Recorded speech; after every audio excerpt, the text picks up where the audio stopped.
C'est pour ça qu'on a fait appel à Equino, parce qu'on avait besoin d'un outil développé de but en blanc pour nos besoins et qui soit capable d'évoluer au fur et à mesure du temps. Je m'appelle Nicolas Pilon, je suis le DSI du groupe Domicile et Compétences, une structure qui encadre 3 marques, Hyperia, l'Université du Domicile et In-Situ.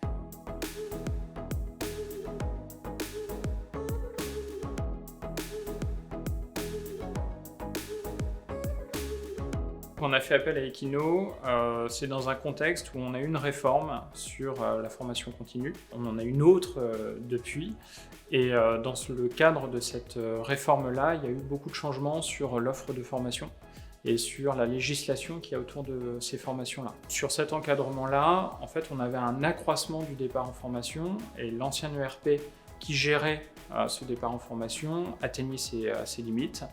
Il ne répondait plus aux fonctionnels, d'un point de vue technique, il était long et tenait plus la route. Et en fait, on a eu ce besoin à la fois d'évoluer d'un point de vue métier, mais aussi d'un point de vue technique, pour justement absorber cette évolution du départ en formation. C'est un outil qui nous permet d'encadrer le départ en formation. Donc, c'est-à-dire qu'il est partagé avec les organismes de formation, avec l'Université du Domicile qui s'occupe du départ administratif des formations et avec l'APNI qui est une association paritaire nationale interbranche. Donc on a 4 acteurs qui interviennent dans cet outil-là. On a travaillé sur le cœur de la donnée et vraiment de la donnée métier. Et en fait, cette donnée métier-là, on s'est aperçu qu'il fallait qu'on la propage à travers différents applicatifs. On a bâti la solution technique de telle manière à ce qu'on ait une base de données avec autour une couche d'API qui puisse permettre justement d'aller alimenter à la fois le front de notre outil administratif, mais aussi d'être interrogé par différents applicatifs par rapport aux différents besoins qu'on peut avoir à droite à gauche.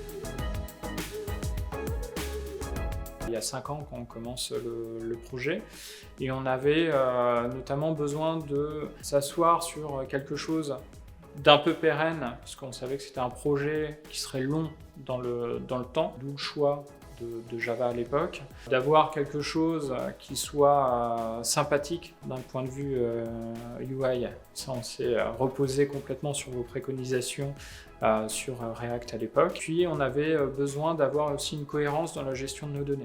Et donc cette cohérence est passée justement via des applicatifs qui fonctionnaient en Postgres chez nous, et donc on a demandé à ce que la base de données soit en Postgres pour avoir justement cette unicité-là.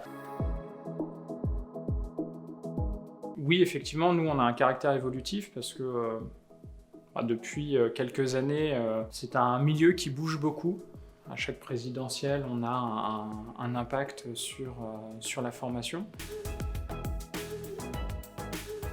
Travailler avec Equino, c'est travailler avec une équipe qui est complète. C'est-à-dire qu'effectivement, on a travaillé en amont du projet avec des UX, des UI. Ils sont venus parmi nos équipes, voir justement quels étaient les pain points et puis voir ce qui fonctionnait aussi, parce qu'on avait des choses qui fonctionnaient. Leur travail a consisté à nous mettre en place une interface qui a été testée auprès de nos utilisateurs. On va avoir aussi l'expertise des architectes et de l'équipe de développement derrière dans des grooming qui vont pouvoir nous conseiller. Puis ensuite, il y a toute une dimension conseil aussi avec l'équipe de chef de projet et puis l'équipe de management d'Equino.